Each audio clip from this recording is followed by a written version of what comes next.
Hi guys, ever wanted to see the guts, the inside of the package ArcoLinux-keyring? That is what if, right? Problems with the keys are always something, right? It's Arch and anything Arch related. So this is a package. We have a way to extract it and it's called X ArcoLinux-keyring. We have extracted the keyring. What's in there? User, share, Pacman, keyrings.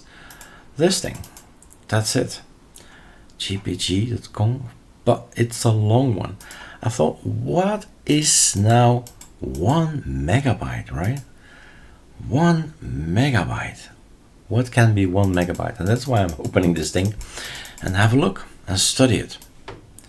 Well, first of all, maybe we should do it like this. So the big guy is this guy. Those guys are revoked.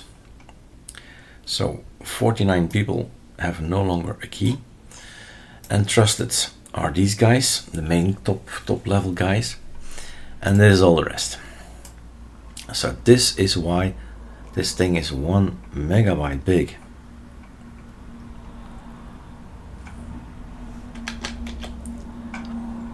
So in case you were wondering, that's the content of the ArcoLinux keyring. All right, cheers.